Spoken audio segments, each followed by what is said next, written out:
Webinar, le troisième webinar de cette année. Je vous remercie de vous être connectés à la session. Le sujet de ce webinar, tel que formulé dans l'invitation, était de savoir quel était le tableau de bord le plus efficace pour votre service client, pour piloter l'activité de vos centres de relations clients.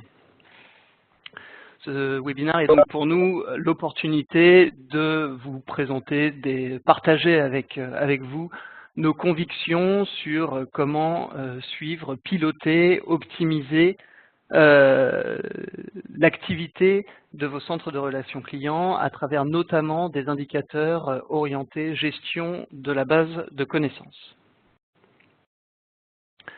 Tout d'abord, des indicateurs, pourquoi faire? Des indicateurs doivent être au service des enjeux métiers et en l'occurrence des enjeux de la relation client. Quels sont aujourd'hui pour nous les enjeux de la relation client? On en voit trois. Tout d'abord,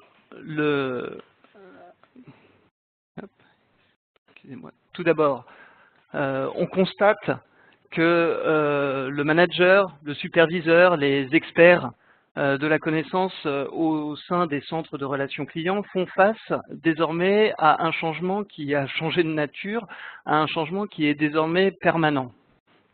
Ils doivent faire face à des changements produits, des changements organisationnels, des changements services, des changements d'équipe, des changements de ressources, et ils doivent pouvoir communiquer, intégrer, communiquer et diffuser rapidement et simplement ces changements.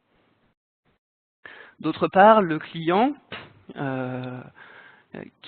auquel s'adressent les centres de relations clients, a des exigences, nous dirons nouvelles, des exigences en lien avec l'avènement des GAFA, des exigences de simplicité, des exigences de rapidité de service client. Ensuite, pour des raisons de rationalisation, des raisons d'optimisation de l'activité, on demande aux conseillers aujourd'hui, notamment les conseillers de niveau 1, les conseillers front office, d'être de plus en plus polyvalents et d'étendre leur périmètre d'interactivité.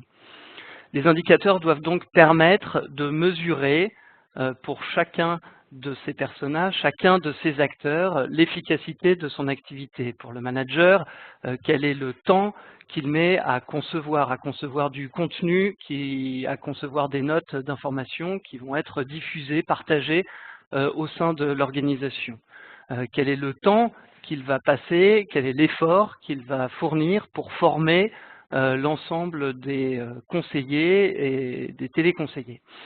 Quel est l'effort ensuite qu'il va devoir délivrer pour mettre à jour le contenu qui a été créé en fonction du changement que je disais en introduction, qui est de plus en plus fréquent. Et quel est l'effort qu'il va devoir fournir pour en informer ses équipes de la façon la plus rapide et la plus fiable possible. Concernant le client, les centres de relations clients vont suivre et les managers vont suivre le taux de satisfaction d'un client, le taux de fidélisation, le taux de rétention, et puis le taux de digitalisation, le taux de self-carisation, dans quelle mesure le client peut être autonome pour régler sa demande, pour traiter sa demande ou régler son problème, dans quelle mesure il demande à contrario, une assistance, il nécessite une assistance auprès des téléconseillers du centre de relations clients. Pour les téléconseillers, on va suivre traditionnellement la durée moyenne de temps de traitement d'un appel. Dans quelle mesure le téléconseiller, comme le client, aura besoin d'assistance et va donc transférer une demande à un niveau expert, à un niveau 2 ou à un service de back-office. Quel est le taux de décroché? Quelle est l'efficacité donc en lien avec la DMT pour pouvoir prendre un maximum d'appels, un maximum de demandes dans un temps donné? Quel est le taux de digitalisation? On va pouvoir également le suivre au niveau du téléconseiller. Dans quelle mesure le téléconseiller va être prescripteur de la digitalisation des parcours qui sont mis à disposition du client? Quelles ont été les recherches qu'il a effectuées dans la base de connaissances et qui n'ont pas abouti? et dans quelle mesure il juge les outils qui lui sont mis à disposition, le contenu qui a été créé par le manager, utile et pertinent pour son activité. Tous ces indicateurs ressemblent un peu à une liste à l'après-vert, et tout l'enjeu est de mettre en perspective l'ensemble de ces indicateurs et de mesurer l'investissement qui est nécessaire, l'effort qui sera à déployer pour le traitement d'un cas. Le tableau de bord d'un centre de relations clients doit, pour ce qui est de notre conviction, s'attacher à mesurer et à optimiser ce qu'on appelle le Customer Effort Score, ou en miroir, l'Adjoint Effort Score. Quel investissement, quel effort le client, en autonomie ou via un appel ou un contact auprès du centre de relations clients, quel effort, quelle durée, quel nombre de contacts le client va devoir effectuer, réaliser pour avoir une réponse satisfaisante à sa demande. Et donc, en miroir, le téléopérateur, le téléconseiller, l'agent également, quel effort il va devoir fournir pour satisfaire la demande de son client. La granularité en fait, de l'analyse, une fois l'ensemble des indicateurs mis en perspective, la granularité de l'analyse pour nous doit être au niveau d'un cas client, c'est-à-dire pouvoir analyser en fait non pas la DMT pour la DMT, ou le taux de décroché pour le taux de décroché, ou enfin, le taux de transfert pour le taux de transfert, mais de pouvoir ramener ça au niveau d'un cas client par rapport à une gamme produit, une branche métier, une typologie de demande, un profil client, en fonction de sa géolocalisation, en fonction de son panier, donc de son importance, de sa valeur ajoutée pour l'entreprise. Également ramener l'analyse au niveau de l'utilisateur. L'utilisateur est-il un utilisateur junior, un utilisateur spécialiste, expert d'une question donnée. Donc l'enjeu est vraiment de pouvoir mettre en perspective l'ensemble de ces indicateurs.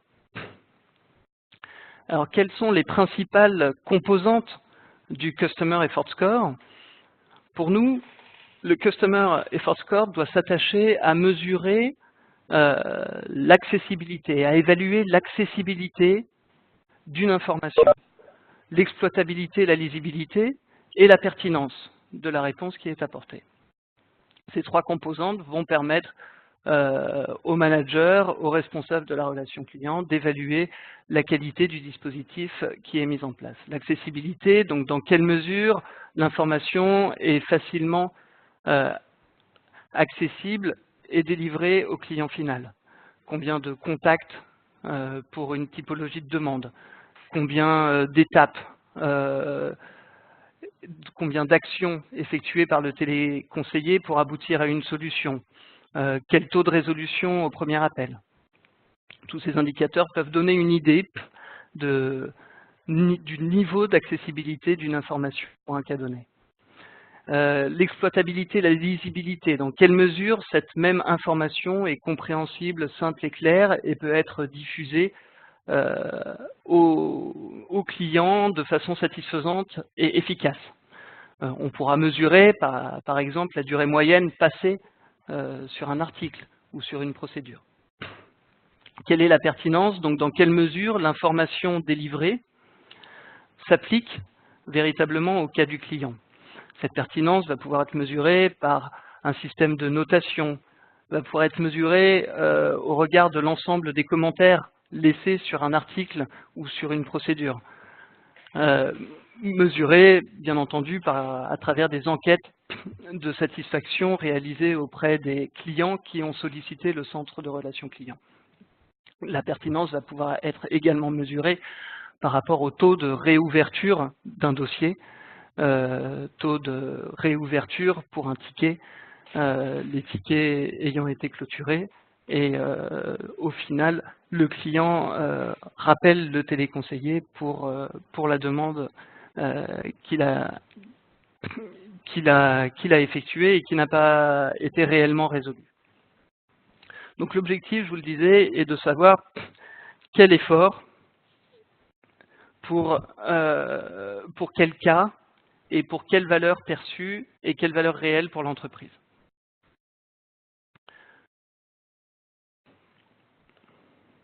Pour mesurer efficacement le Customer Effort Score, les centres de relations clients doivent s'équiper d'outils efficaces et d'outils monitorés. Et pour nous, l'un des défis des centres de relations clients est aujourd'hui de repenser la gestion de la connaissance et de pouvoir la piloter et la monitorer efficacement. En ce sens, Self-Help, notre solution, propose une solution innovante qui va permettre d'assurer une réponse intelligente. Une réponse intelligente, c'est-à-dire une réponse qui va être utile, contextualisée et juste pour une demande client donnée. Notre solution va permettre aux managers, aux experts métiers, à moindre effort, de modéliser les cas clients, de pouvoir les digitaliser et les diffuser simplement à travers des applications web qui vont être responsives et donc qui vont pouvoir être partagées avec le client final, et in fine de pouvoir piloter l'exécution de cette base de connaissances, base de solutions qui aura été élaborée par les experts métiers.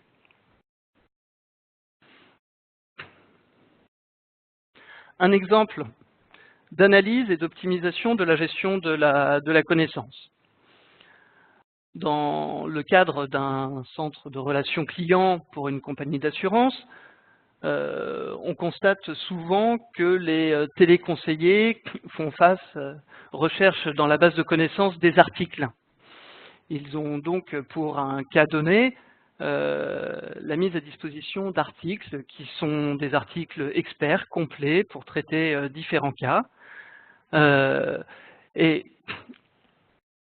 tout l'intérêt d'une solution de type self-help est de pouvoir voir comment le téléconseiller consomme ces articles. Combien de fois l'article a été consulté pour une période donnée, par quel chemin l'article a été accédé. Est-ce qu'il a été accédé via le moteur de recherche, via une rubrique, via une procédure de qualification? Quels ont été les utilisateurs qui ont consulté cet article? Quel profil? Est-ce l'utilisateur junior ou l'utilisateur expert qui a voulu consulter cet article et rechercher une information? Combien de temps, en moyenne, un utilisateur a consulté l'article? Et donc, quel a été l'effort que l'utilisateur a mis pour trouver la réponse à la demande du client? Combien de fois l'utilisateur a escaladé à un expert pour avoir la réponse à la demande du client? Combien de fois l'article a été partagé? Et comment les utilisateurs évaluent in fine la pertinence de l'article? Ainsi, on peut mettre, avec une base de connaissances de type self-help, rapidement des articles tels qu'on les voit aujourd'hui, tels qu'on le voit aujourd'hui sur les centres de relations clients, mais on va pouvoir déjà mesurer l'utilité, la pertinence de ces articles en situation réelle, pour donc mesurer les différents indicateurs et savoir qui utilise ces articles, pour quoi faire, quand et comment. Une fois les indicateurs analysés, le manager, le superviseur du centre de relations clients, peut ainsi évaluer la pertinence de modéliser cet article sous forme d'arbre de décision pour plus facilement encore accéder à la bonne réponse utile pour le cas client. À travers notre base de connaissances, à travers notre plateforme de conception self-help, l'utilisateur expert, le superviseur, le manager va pouvoir, vous le voyez à l'écran, modéliser tout ce qui a été écrit dans l'article et ainsi publier une application web qui va guider le téléconseiller dans la qualification du cas client et qui va l'amener a la bonne réponse utile. Le téléconseiller n'aura pas à reparcourir tout l'article pour identifier dans quelle case du tableau se trouve son client et savoir si son client est éligible ou pas à l'offre que l'entreprise pourrait lui proposer.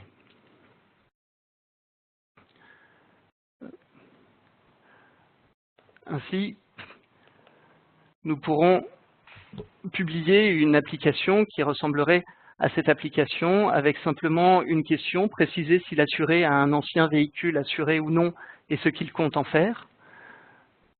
Je clique sur l'assuré ne compte pas garder son ancien véhicule. Dans quelle situation est-il? Est-ce que le véhicule va être mis en vente ou est-ce que le véhicule a déjà été vendu? Le véhicule a déjà été vendu et ainsi, en 2 clics simplement, le téléconseiller sait dans quelle case du tableau il se trouve et comment il doit procéder pour créer ou non un nouveau contrat ou procéder par remplacement, dans le cas montré, sur le contrat en cours afin de garantir le nouveau véhicule. Ensuite, la deuxième étape, telle que c'était décrit dans l'article, était de vérifier si l'assuré est éligible à la réduction de la prime dans le cadre d'un changement de véhicule. À partir du moment où je coche toutes les cases, l'assuré est éligible. Si une case n'est pas cochée, l'assuré ne sera pas éligible. Ainsi, en quelques clics, le téléconseiller a traité de manière efficace, fiable et juste le cas de son client. Quelques exemples de dashboard réalisés à partir de la solution, de notre solution Self-Help. Des dashboards qui permettent, comme vous le voyez, de géolocaliser l'utilisation, la consommation de la base de connaissances, de préciser la typologie de demande, les différentes typologies de demandes, d'identifier par quel accès, soit par le moteur de recherche ou par une navigation taxonomique, les procédures ont été consultées, d'identifier les mots-clés qui ont été recherchés et qui n'ont pas abouti au lancement d'une procédure ou d'un article, pour ainsi améliorer l'indexation de la base de connaissances, d'avoir des données d'activité, savoir dans des données d'usage, quel jour, quel moment la base de connaissances a été utilisée, et on peut effectivement avoir une analyse au niveau du téléconseiller, au niveau de l'utilisateur, et notamment pour identifier les besoins de formation ciblés pour une population ou un utilisateur donné. Voilà, notre conviction est donc que des solutions telles que Self-Help, des solutions de base de connaissances dynamiques intelligentes, vont vous permettre de piloter l'efficacité du dispositif et ainsi de mesurer le Customer Effort Score ou l'Agent Effort Score. Vous pourrez mesurer entre autres donc la récurrence, la fréquence des cas clients par typologie, comprendre les parcours types et puis évaluer le temps passé sur un parcours, sur une procédure donnée, évaluer le niveau de pertinence du contenu qui aura été créé et mis à disposition des téléconseillers, comprendre pourquoi tel utilisateur transfère plus qu'un autre une demande au niveau expert, et évaluer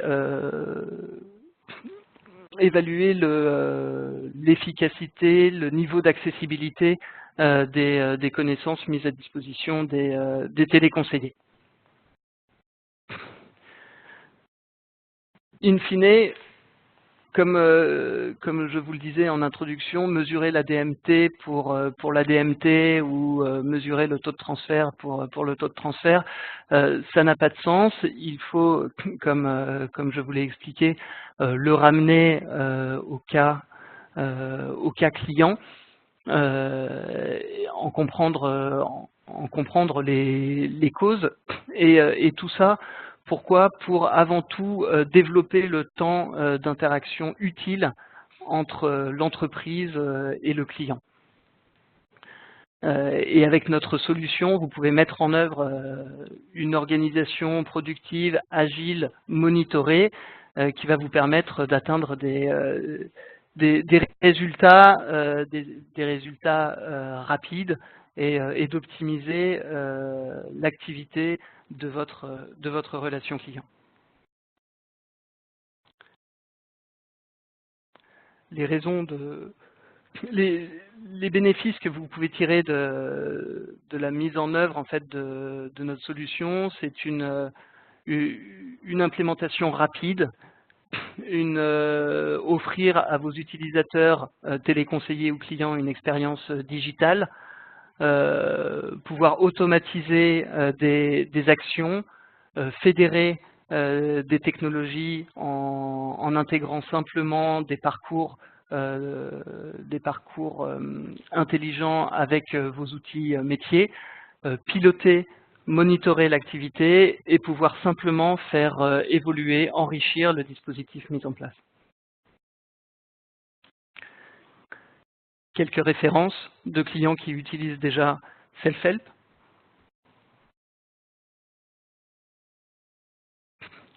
Et on arrive au terme de ce que je voulais vous présenter aujourd'hui, partager avec vous. N'hésitez pas à nous poser des questions si vous en avez.